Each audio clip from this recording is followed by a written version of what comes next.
सभी को जय सिया राम। रामचरितमानस बालकांड दोहा संख्या 316 और प्रसंग शायद सबसे सुंदर प्रसंग। रामचंद्र जी दूल्हा बन के घोड़े पर सवार हैं और सीता जी को ब्याहने के लिए जा रहे हैं। दोहा संख्या 316 के पहले का छंद हम लोग फिर से पढ़ते हैं और वहीं से आरंभ करते हैं, जो इस प्रकार है कि जनु बाज बेसु बनाई मन सिजु राम हित अति सोहई आपने बय बल रूप गुण गति सकल भुवन विमोहई जग मगत जीनु जराव ज्योति सुमोति मणि मानिक लगे किंकिन ललाम लगाम ललित बिलो किशोर नर मुनि। ये जो घोड़ा है, ये गोस्वामी जी स्पष्ट लिख रहे हैं कि ऊपर की चौपाई की पंक्ति पढ़िए कि कहीं न जाई सब भांति सुहावा बाज बेसु जनु काम बनाओ, कि जैसे कामदेव ने ही घोड़े का वेश धारण कर लिया है। तो अगर काम रूपी घोड़े पर जीव आरूढ़ है, सवार है, और ये काम रूपी घोड़ा आपने बय बल रूप गुण हॉर्स पावर कहते हैं ना हम लोग, तो अपने ही बल से ये काम ही है, अपने बल से सारे भुवन को विमोहित करता रहता है। तो आपने बय बल, अपने वय से, अवस्था से और बल से, रूप गुण और गति से सकल भुवन विमोह है, और जो उसके ऊपर जीन रखी है वो उसकी जो ज्योति है, चमक है, और जो उसकी सजावट है, तो सब कुछ तो जो ज्योति है, सजावट है, उसके ऊपर किसको बैठा देना है आपको? राम को। और वो जो लगाम है वो किसके हाथ में दे देनी है? राम के। किंकिन ललाम लगाम ललित बिलो किशोर नर मुनि ठगे प्रभु मन सही लयलीन मनु चलत बाज छवि पाव भूषित उड़गन तरित घन जनु बर बरहि न चाव। भगवान की इच्छा में मन को लीन करके घोड़ा चलता हुआ बड़ी शोभा पा रहा है।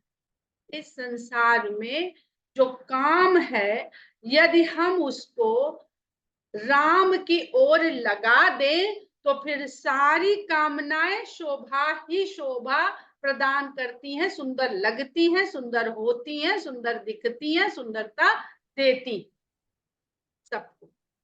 एकदम स्पष्ट लिखा हुआ है। और भूषित उड़गन तरित घन जनु बर बरहि न चाव। ऐसा लग रहा है कि तारा गणों के बीच में बिजली से चमकते हुए मेघ के को देख करके जनु बर बरहि न चाव।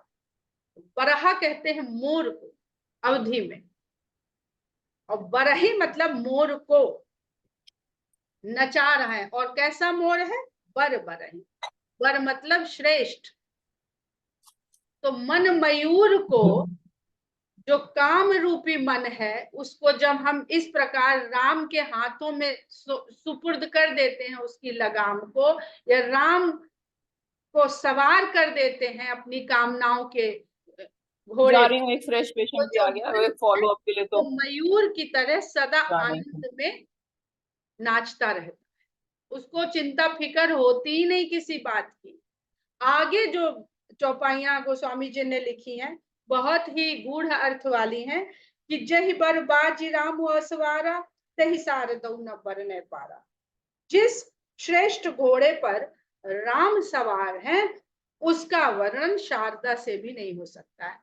यानी जो आनंद है, जो अवस्था है, जो राम के साथ जुड़ जाने का जो भाव है, उसको कोई भी जब शारदा नहीं कर सकती है, तो शारदा की कृपा को पाने वाले जो भी लेखन कार्य, कला कौशल, चित्रकारी, जो भी कृति करने वाले लोग हैं, वो कैसे कर पाए?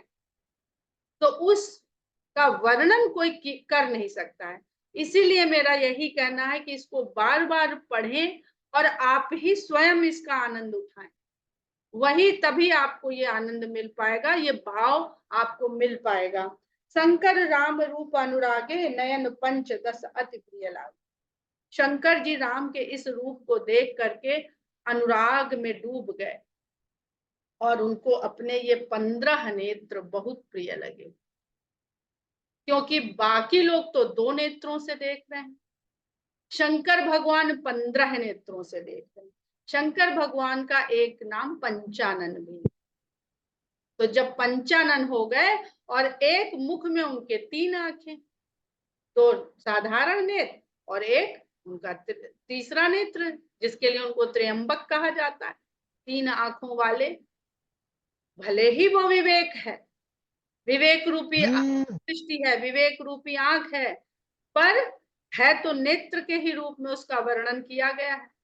तो उनको अपने 15, और यहाँ पर 15 का एक और पक्ष है कि शंकर भगवान उस अवस्था को प्रदर्शित कर रहे हैं प्रतीक के रूप में, जो 5 तत्वों से हमारा शरीर बनता है।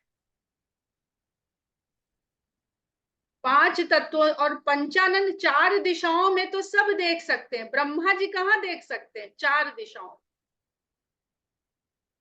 शेषनाग के 1000 मुख हैं, पर शंकर भगवान के पास पंचानन कहलाते हैं, अपने भीतर भी देख सकते। 4 दिशाओं में तो सब देख लेते हैं, पूरब पश्चिम उत्तर दक्षिण। एक दिशा अपने भीतर की भी होती है,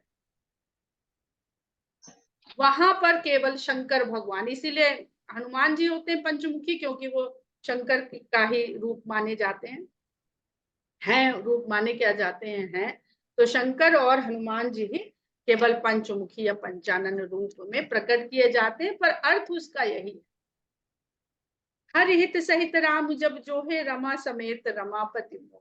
ये चौपाई कभी कभी लोगों को बड़ा कंफ्यूज कर देती है कि हर हित सहित राम जब जो है, हरि ने जब राम को देखा, यानी विष्णु ने जब राम को देखा, तो रमा समेत रमापति, रमा के सहित रमापति मोहित हो गए। अब लोग कहते हैं, पूछा था किसी ने कभी कि जब विष्णु भगवान के अवतार हैं तो विष्णु भगवान उनको कैसे देख रहे हैं और देख के मोहित कैसे हो रहे? यही तो भेद है। राम ब्रह्म है, शुरू से हम लोग पढ़ रहे हैं, राम निर्गुण ब्रह्म है। निर्गुण ब्रह्म जब सृजन साकार की ओर बढ़ता है, तब ब्रह्मा विष्णु महेश का रूप वही धारण, और सबने पूर्णमिदं पूर्णमादाय, ये लोग सबने कभी ना कभी पढ़ा होगा।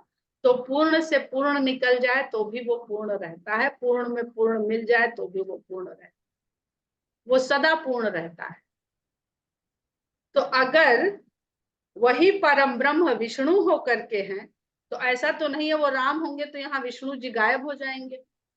मनुष्य नहीं है वो, हम यहाँ होंगे तो दूसरे कमरे में नहीं होंगे, हम यहाँ होंगे तो दूसरे शहर में नहीं होंगे। हमारी बुद्धि ऐसे ही सोचने को विवश है, बार बार पढ़ के जान के भी हमारी बुद्धि बंद हो जाती है। अब सबको समझ में आ गया होगा कि सब लोग उसी परम ब्रह्म को देख रहे हैं राम के रूप में। वो परम ब्रह्म सगुण होकर के राम के रूप में अवतरित होकर के ये लीला कर रहा है। तो ब्रह्मा भी देख रहे हैं, शंकर भी देख रहे हैं, विष्णु भी देख रहे हैं, और अपनी अपनी शक्तियों के साथ देख रहे हैं।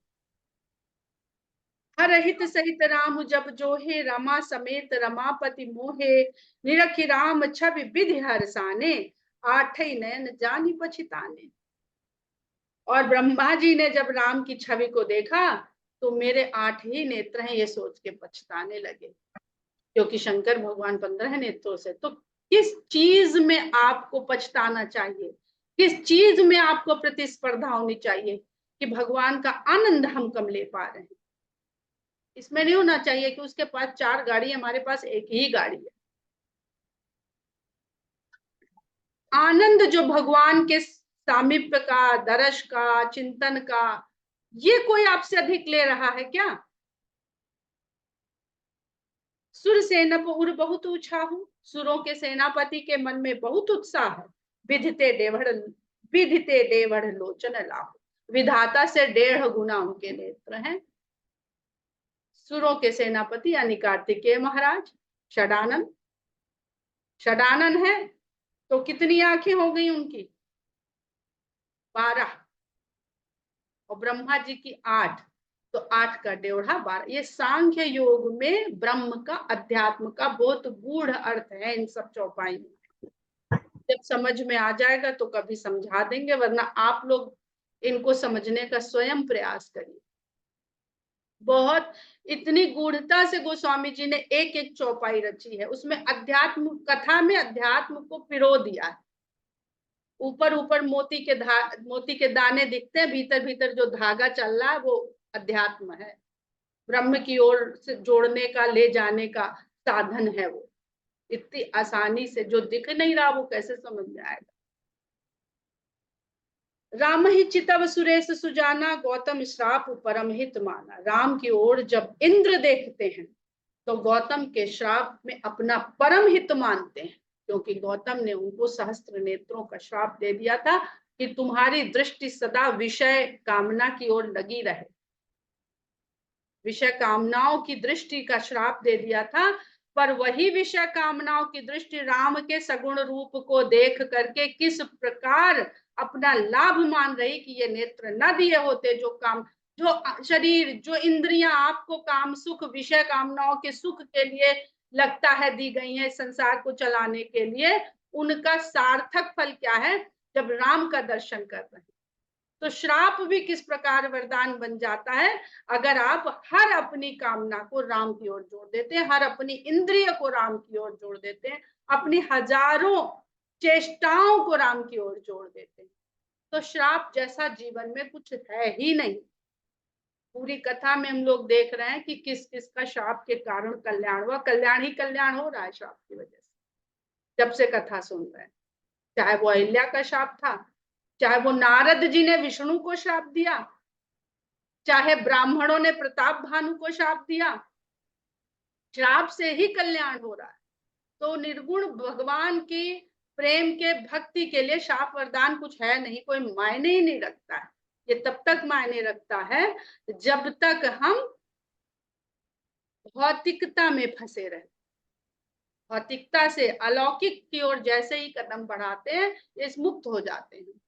दुआ बदुआ मिलते हैं ना लोग बाहर राह में, आशीर्वाद देंगे भिखारी भिक्षुक लोग, जो आजकल तो पेशा हो गया है। और जहां न दीजिए तो बुद बुद बुद बुद मुंह में करते हुए चले जाते हैं। भय से व्यक्ति उन्हें दे देता, भय से देता है कि अरे हमारे बच्चे को अभी अभी ये बोल रहे हैं और कल रिजल्ट निकलेगा उसका, अरे क्यों इसके अपशब्द निकले। देव सकल सुरपति ही सिहाही, आज पुरंदर सम को नाही। और इंद्र को देख करके सभी देवता लोग आज इंद्र की सराहना कर रहे हैं कि आज इंद्र से बढ़कर भला।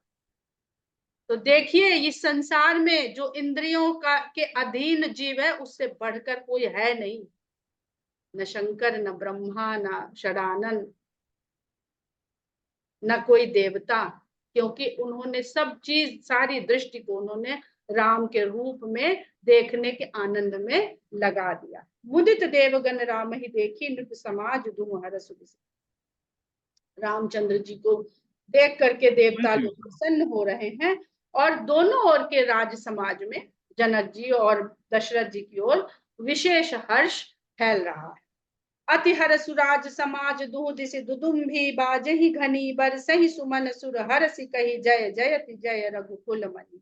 एहि भांति जानि बरात आवत, बाजने बहु बाजहि, रानी सुआसिनी बोली परिछन हेतु मंगल साजहि।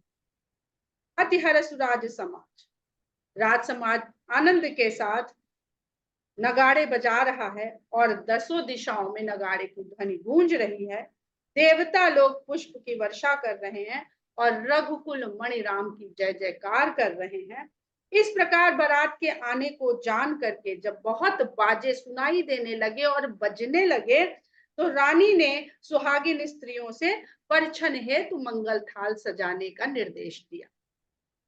रानी सुहासिनी बोली परिछन हेतु मंगल साजहि, सजी आरती अनेक विधि मंगल सकल संवारी, चली मुदित परिछन करन गज गामिनी बरना।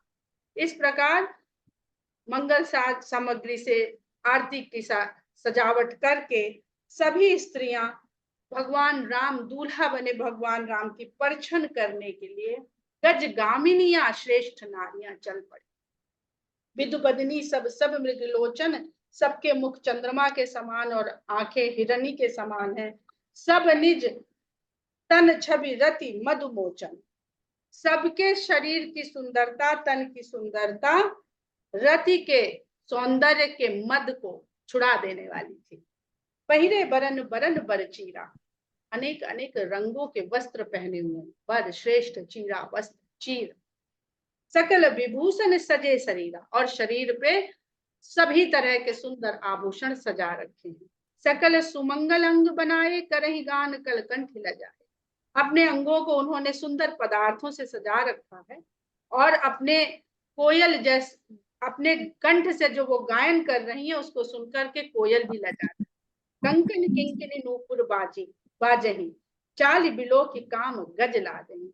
जब वो चल रही हैं तो उनके कंगन, करधनी और पायल ये सब चुन चुन रुनझुन की आवाज कर रहे हैं और उनकी चाल को देख करके कामदेव के गज भी लजा जाए।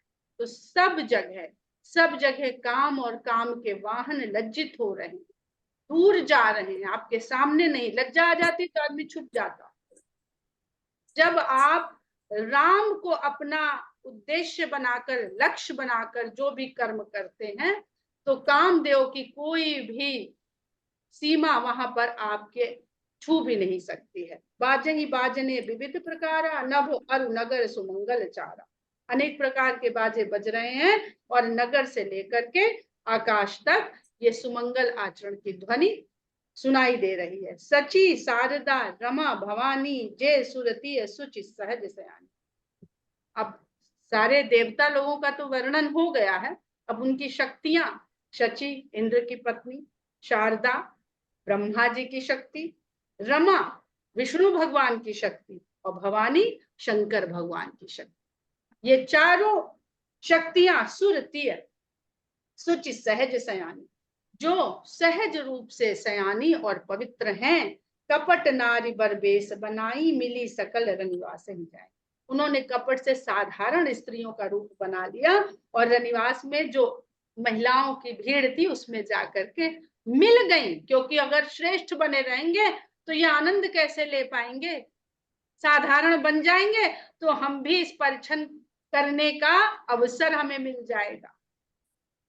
तो भगवान को कैसे पाया जा सकता है? विशिष्ट बन के नहीं, साधारण बन के। और कहाँ लिखा है कि स्त्रियों को भक्ति नहीं मिलती, मुक्ति नहीं मिलती? कन्हई गान कल मंगल वाणी, हरस विवश सब काहू न जानी। और उनमें मिल करके वो भी मंगल गायन में लग गई हैं उनके साथ साथ। सब हर्ष में इतनी डूबी हुई हैं कि कोई जान नहीं पाया कि ये जो 4 स्त्रियां आई हैं ये तो हमारे समाज की हैं, जिनको पहचानते नहीं है। सब अपने अपने, जब आप अपने आनंद में मग्न होते हैं तो अगल बगल कौन है, सामने कौन है, पीछे कौन है, आपको कुछ नहीं दिखता। को जान कही आनंद बस सब ब्रह्म बर परिछन चली, कल गान मधुर निशान बर सही सुमन सुर शोभा भली। आनंद कंदु बिलो की दूल्हु सकल ही हर्षित भई, अम्भोज अम्बक अम्बु उमग सुअंग पुल कावल छई। को जान कही आनंद बस, कौन किसको जाने और पहचाने? को जान, क्योंकि वो तो सब आनंद के वशीभूत है।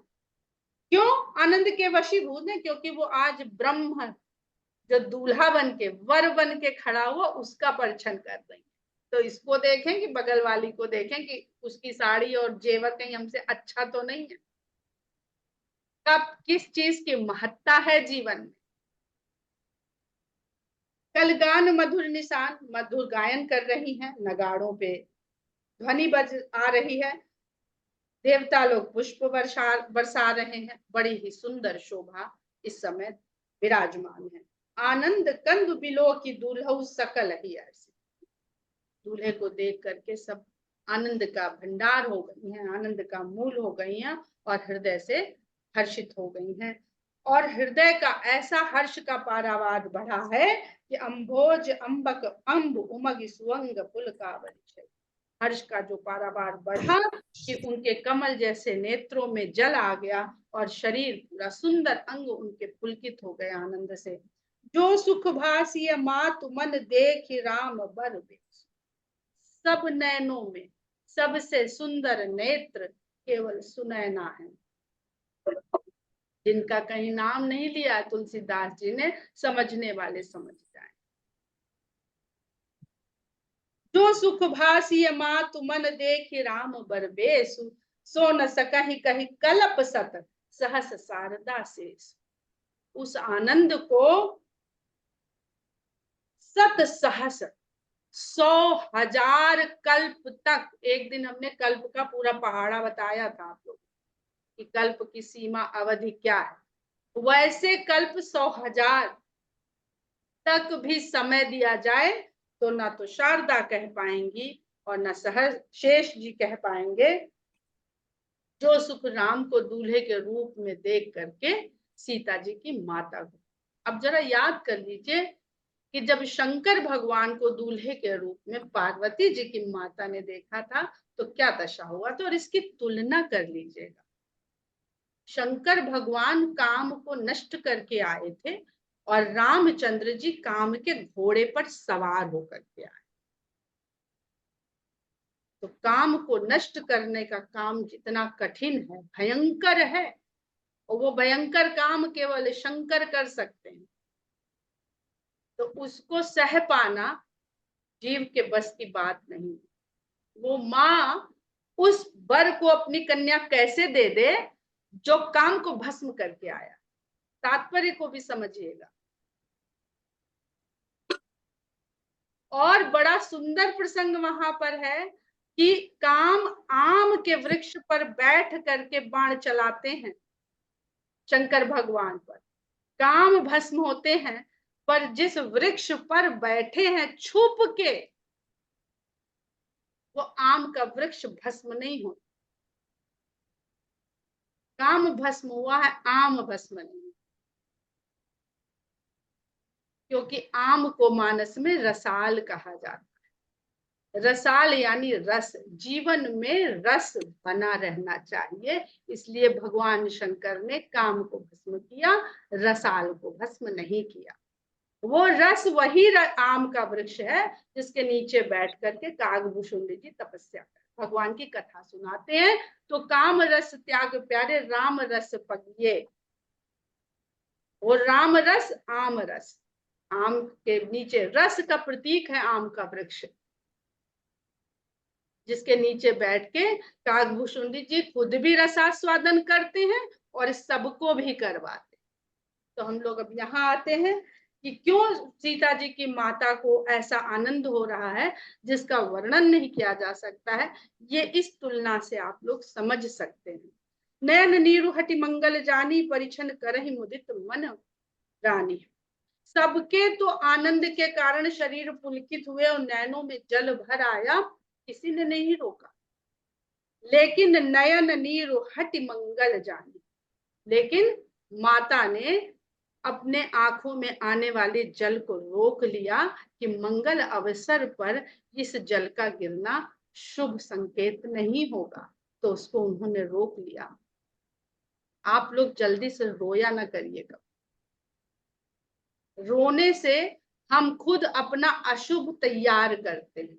जो नहीं होने वाला है, जिसको याद करके घबरा के रोते हैं, वो हो जाता है, क्योंकि रचना तो हमने कर दी, रो के निर्माण कर दिया, नींव डाल दी रोने की अपने। नयन नीरु हटि मंगल जानी परिछन करहि मुदित मन रानी। और आनंदित मन के साथ रानी परिछन करने लगी। वेद विहित अरु कुल आचार, वेद में वर्णित और कुल के आचरण के अनुसार कीन भली विधि सब व्यवहार, भली प्रकार से सारा उन्होंने व्यवहार पूरा किया परिछन का। पंच शब्द धुनि मंगल गाना पट पावड़े परहि विधि नाना। 5 शब्द और 5 मंगल ध्वनियों का गायन हुआ। तो 5 शब्द और 5 ध्वनि, 5 तत्व, सब कुछ 5 है। 5 ध्वनियां जो शुभ ध्वनि उत्पन्न करने वाले वाद्य यंत्र हैं, में लिखा हुआ है नीचे तंत्री, ताल, झांझ, नगाड़ा और तुरही। और इनकी जो पंच ध्वनि इनके साथ बज भी रहे हैं, और पंच ध्वनि जो है शुभकारी, मंगलकारी, वेद ध्वनि, वंदी ध्वनि, जय ध्वनि, शंख ध्वनि और हुलु ध्वनि, जो बंगालियों में हम लोग देखते हैं जो हु करके विवाह के समय साउंड निकालते हैं मुंह से, ये पंच ध्वनियां करी जा रही हैं और पंच शब्द भी वहां पर गूंज रहे हैं। पट पावड़े पर ही विधि नाना, और बहुत तरह तरह के पावड़े बिछा करके स्वागत किया जा रहा है। करी आरती अरघ तिन्ह दीन्हा, राम गमन मंडप तब, और आरती करके रामचंद्र जी की अर्घ दिया गया, और इस प्रकार रामचंद्र जी ने मंडप की ओर गमन किया। दशरथ सहित समाज विराजे, विभव विलोक लोकपति लाजे। दशरथ अपने समाज के साथ विराजमान होते हैं, तो विभव विलोक, उनके वैभव को देख करके लोगों के स्वामी लज्जित हो जाते हैं। समय समय सुर बरसहि फूला, समय समय पर पुष्पों की वर्षा होती रहती है देवताओं के द्वारा, और शांति पढ़हि महिसुर अनुकूला, रस्म के अनुसार शांति मंत्रों का पाठ ब्राह्मण लोग कर रहे हैं। नभरु नगर कोलाहल होई, आपनी पर कछु सुनई न कोई। नभ नगर में ऐसा कोलाहल व्याप्त हो गया है, मंगल ध्वनियों का, शोर शराबे का नहीं, कि वो आकाश तक व्याप्त हो गया है। और आपनी पर, अपनी और पराई, न अपनी कही बात दूसरे को सुनाई पड़ रही है और न दूसरे की कही बात अपने को सुनाई पड़ रही है। आपनी पर कछु सुनई न कोई, यही विधि राम मंडप ही आए। इस प्रकार राम मंडप में पधारे, अर्घ देई आसन बैठे, और अर्घ दे करके उनको आसन में बैठाया गया।